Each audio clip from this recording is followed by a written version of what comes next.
Hi everyone, I'm Melinda. Part of my research involves topological data analysis of plant pollinator resource complexes. And this is joint work with Chad Giusti, and I'd like to give you an introduction to this topic today. I'll start with an overview, give you an idea of what kind of data sets we're interested in, what kind of constructions we use, and the sorts of questions we could ask about those. And then after that, we'll get into some of the particulars. We are interested in interactions in plant pollinator communities. These are frequently shown as bipartite graphs. So the first set of vertices are the different types of plants, and then the other set of vertices gives us the different types of animals that are pollinators in that community.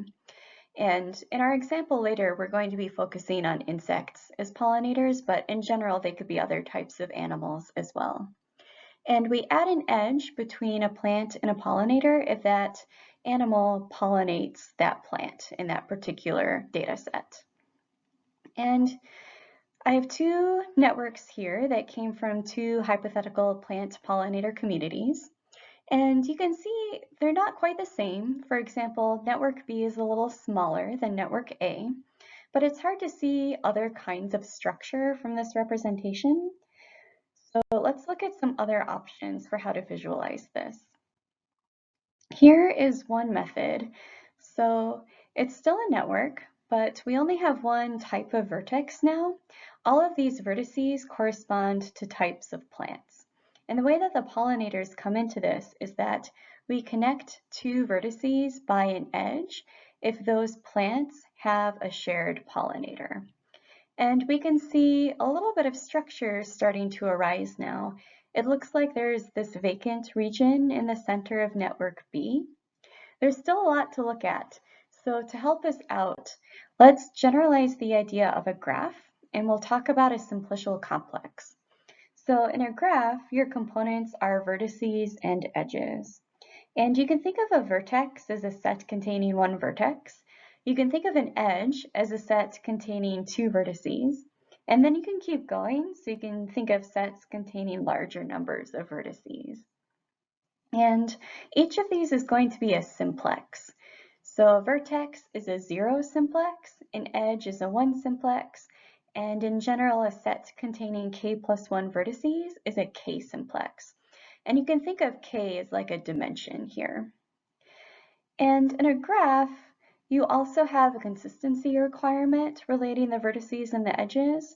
So you can't have an edge in your graph unless its endpoints are also vertices in that graph. And you have a similar requirement for a simplicial complex. It's a downward closure requirement. So the complex needs to be closed under taking subsets. So basically, for example, if ABC is a simplex, then AB would also have to be a simplex, and so on. And once we have this construction, we can use that to visualize these two communities. So I still have plants for vertices. I still connect two plants with an edge if they have a common pollinator. But now I allow connections between larger sets of plants for vertices by allowing for a simplex that has more than just two vertices in it. So I've also drawn in some triangles here to represent some two simplices. And now we can see more clearly the difference in structure. So in community A, it's this big block, and in community B, we have this hole in the middle. Now, it's easy to see visually for this small example, but if you had a larger data set or if you had higher dimensional structure, this would be hard to look at just visually. So we want a numerical way to characterize this kind of structure. And we can do that using the homology groups. And we're actually going to take coefficients in a field, and they'll end up being vector spaces. But what's great is that we can take the dimensions of these vector spaces and they tell us something about the space. So the dimension of H0 is the number of components of the simplicial complex, and the dimension of HK for k at least 1 is the number of k-dimensional holes. So now that we can quantify these, we can use this to ask all sorts of questions about these communities. So for example, in complex B, there's this empty space in the middle. So maybe that makes it easier for additional species to join that community and they can take up that space versus them trying to incorporate into community A. Or maybe we want to do some sort of modeling of the interactions between the plants and the pollinators. And then we might want to know, is it important to the model to take this difference in structure into consideration? And this was just hypothetical data, but if this was real data and it was collected before and after some disturbance, is that something we will want to know about? Like maybe it's concerning that we started out with community A and then something happened and now there's a hole in the middle. Or maybe that's just normal. These are things we can investigate. So hopefully I've gotten you interested and you're willing to stick around for the details of how we actually do all of this. All right, I'm going to introduce the resource complex construction with an example that's a little more geometric and more visual. So let's say we have some city and they have a bunch of hiking trails, each of which is characterized by two variables, the difficulty of the trail and its centrality, so just how centrally located it is in the city. And let's say we also have some hiking groups, and each hiking group has a range of trail difficulty they're okay with and a range of centrality they're okay with. So each hiking group can be represented by this rectangle showing its preferences. So what we're going to do is we're going to think of the trails as resources. We'll think of the hiking groups as consumers, and then we'll describe each consumer as the set of resources it uses. So each hiking group will be equated with the trails that it uses. And while we have these sets, we can represent those as simplices. And I've shown some examples here. So in the lower left, we have this trail and this hiking group that only uses that trail. So that hiking group corresponds to a zero simplex, and the vertex is the vertex that came from that trail. And on the right, we have another hiking group that uses these two trails. So we'll add the simplex for those two vertices, which will be a one simplex. And then at the top of the plot, we have a hiking group that uses these three trails. So we'll associate that hiking group with a two simplex. So we have a resource complex that is built out of these three simplices, one for each hiking group. And I won't always say this explicitly, but we always have that downward closure requirement. So as soon as I include that two simplex, I also need to include the three corresponding edges and vertices. All right, let's say that our city has a few more hiking groups. So maybe it looks something like this, and we get this resource complex on the right. One thing I wanted to point out, in case you're used to doing topological data analysis with some other kind of complex, is that here we don't automatically add in every vertex. So if you look at the plot on the left, there's a vertex in the bottom right corner that none of the hiking groups like that trail. So that vertex does not get to be in the resource complex. Now, what kinds of features can we see with this sort of construction? Well, we have this hiking group in the middle that's kind of interesting because it's pretty moderate in terms of both its difficulty and its centrality. And maybe by a lot of metrics, it's not that important of a park. Maybe that trail isn't that popular. There's no hiking group that's only willing to use that trail. But it's interesting because this trail lies in the intersection of a lot of these rectangular regions. So this is a trail where people from a lot of different hiking groups might run into each other. So it's interesting in that way. And if we remove that kind of resource, we can get this interesting topology arising. So here, all we did was we took out that one vertex, and now we have a one-dimensional hole in our resource complex. So this is the type of feature we might be looking for. And in case you're used to another type of complex, I also wanted to point out that you can have a clique but not have the associated simplex. So here's an example. I have a different city with 4 trails, and we have some hiking groups, and each one uses exactly 2 of the trails. So each hiking group generates an edge in the resource complex. So we end up with this clique on these 4 vertices, but we do not have the simplex on these 4 vertices because there's no hiking group that likes all 4 of the trails. It does work in the other direction. If I have a simplex on some set of vertices, then I do have the clique on those vertices. So for example, here I have a city with 4 trails and 1 hiking group that likes all of the trails. And then I get the simplex on those 4 vertices, and then because we have that downward closure requirement, I also get that clique.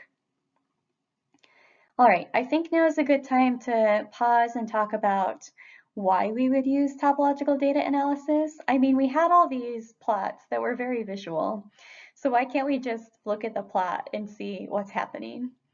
Well, this all worked out so well because we had coordinates for each trail and we had the rectangular region for each hiking group, so we could see everything very nicely. But in general, you may not have that information. It turns out you can still find the dimensions of the homology groups even if you don't have coordinates. You just need to know which interactions occur. So for a resource complex, you just need to know which resources each consumer is using. So in this situation, you just need to know which trails each hiking group recommends. So basically, if you have enough information to make a bipartite graph, you can make a resource complex and compute its homology. Just to be very explicit, in the introductory example, we had some coordinates. We used those to generate some interactions, and those produced a resource complex. In general, you might just have information about which interactions, so which resource use is occurring, and then you use that to make the complex. And you can still choose coordinates for the vertices, but they don't affect whether or not a simplex is included in the resource complex. They're just used for visualization purposes.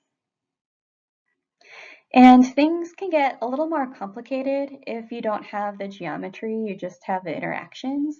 Here's an example of something that could come up.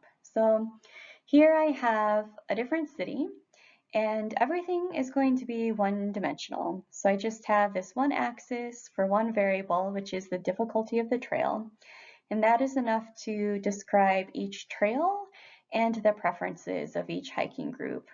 So I've shown them as these ovals, but basically each hiking group has an interval of difficulty that they're okay with, and they will utilize any trail that falls within that interval.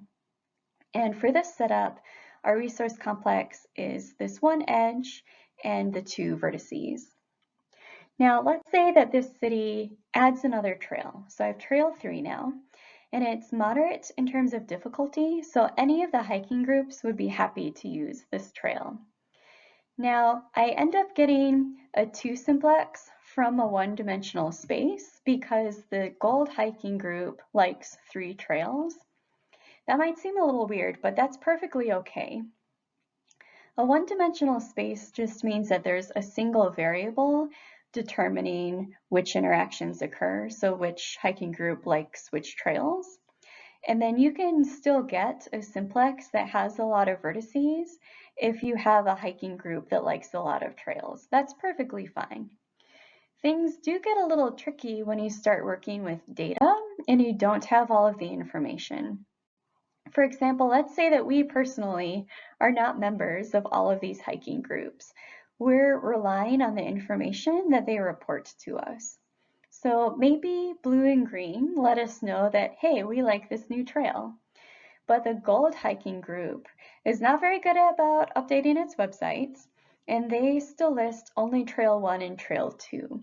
You do not know the underlying intervals and axis that determine all of these interactions. You just know a list of trails for each hiking group. And based off of that information, you would now make this resource complex. Now that 2 simplex is missing and it has a one-dimensional hole. And in the absence of something like a periodic variable, you would expect to see this kind of feature in a space that is 2 dimensions or higher. So missing data can cause all kinds of problems, but I wanted to mention, because it's maybe not intuitive, that missing data can make you overestimate the minimum dimension of the space. Just one of the things to watch out for. Okay, I think we're ready to circle back to more of the plant-pollinator networks. This is just a small data set that was just meant for visualizing this sort of resource complex construction. And this is insect flower visitation because we include an edge whenever one of these insects visits a flower on one of these plants. So the vertices on the left are each a different genus of plants, and then on the right, each vertex is an insect genus. And we have an edge if that insect visits that flower on that plant. And we can use it to make a resource complex. And all of a sudden here I have 2 resource complexes. So a plant-pollinator interaction is a mutualistic interaction. So plants are providing resources to pollinators in the form of nectar and pollen. And pollinators are providing a resource to plants because they're providing pollination services. So this is a situation where you could very reasonably consider either group as your vertex set. So we actually made 2 resource complexes. So on the left, your animals, or in this case, they're all insects, but in other situations, they could be other things. So your animals are your vertices, and then the simplices come from the plants that are visited by those animals. And I've sort of color-coded it, although there's some overlap, so it's hard to see everything precisely. And then in the resource complex on the right, each vertex is a plant, and then the simplices are an animal that visited all of those plants. And this was too hard to color code because there are 20 animals and only 8 plants. But I'll show a couple individually shortly. But let's start with the resource complex on the left. So just to make things very explicit, each vertex is an animal, and from each plant genus, we get a simplex by taking the list of animals that visited the flowers on that plant, and then that set gives us a simplex. So for celosia here, this plant genus was visited by all of the animals in orange, and we formed a simplex out of those and put it into our resource complex. And it's pretty high dimensional, so it's hard to see on a slide, but I've drawn all the component 0, 1, and 2 simplices, and we just have to imagine that it's larger than that. But those are the components of it, at least. And we do that for every plant genus. So we get a simplex for each plant genus corresponding to the set of animals that visited that plant. And then by downward closure, we get any sub-simplex as well. And between all of them, they make up the whole resource complex. Okay, let's switch gears and we'll look at the other resource complex that had plants for vertices. So for example here, this insect genus visited these 3 plant genera, so we get this 2 simplex here. And this complex is actually interesting because we have genus Apis, which was represented in this data set by the western honeybee. And this one insect visited all but one of the plants. So this resource complex is almost one giant simplex. And because we have this big simplex in there, it blocks a lot of other underlying structures. So things that might be happening with the subsimplices corresponding to some of the other genera in the network. Let's just remove Apis and see what's left. So this is each resource complex now. So again, we have 2 of them, one with animals as vertices and one with plants as vertices. And now we get these 2 holes in the resource complex, which I think is interesting because Apis is represented by the western honeybee, which is not a native species, and we take that out and we get these holes. So maybe it made it easier for this genus to establish because there was that space for it. Or maybe all complexes could just look like this. These are a lot of things to think about. And then just a kind of asterisk here. So mathematically removing a genus is not the same as physically removing all the honeybees from the garden, because if the honeybees actually weren't there, maybe some of the other pollinators would modify their behavior, but we can always take it out mathematically and see what happens. Now you may have noticed that these two complexes have the same homology. So they both have one connected component in two one-dimensional wholes. And it turns out that that always happens, which is pretty cool. So you can use either set as your vertex set and get the same homology, which is awesome because now you don't have to compute everything twice. And then if that weren't true and you got different homology based on which vertex set you chose, I don't know how you'd interpret that, but we don't have to worry about it, which is great. I want to go ahead and wrap up. Hopefully that was an interesting introduction, and I'll just end by pointing out some of the things that I spend time thinking about, but I didn't have time to get to in this video. So something that is really important is thinking about interaction strength. So you could have hiking groups that give rankings to the different trails, or you could have a pollinator that has a favorite plant, and then it would be great to incorporate that information. And what you can do is you can use the varying interaction strengths to make a sequence of simplicial complexes, and then you can look at the persistence homology instead of just the homology. And we only looked at some small data sets in this video, and you might wonder what kind of structure, or maybe what kind of high dimensional structure might be present in a larger data set. And then if you find that structure, you want to know if it's something remarkable or if you could commonly have that kind of structure in a random data set. So then you need to think about what kind of null models to compare your data to. And if you find non-random structure, what does it mean? And what kind of featured data collection could you suggest to try to investigate that? And we just talked about a couple examples. So what kind of structure would other kinds of networks have? Maybe they're all pretty similar, or maybe different kinds of settings have unique topological fingerprints. But lots of interesting stuff. If you're interested in this, here are some resources. So this top resource, Niche Hierarchy, gives a lot of the theoretical foundations for what we've been discussing here. And then if you want some additional resources on some of the machinery of modern applied topology, there are a couple books there as well. But I will wrap it up there, and thanks for watching.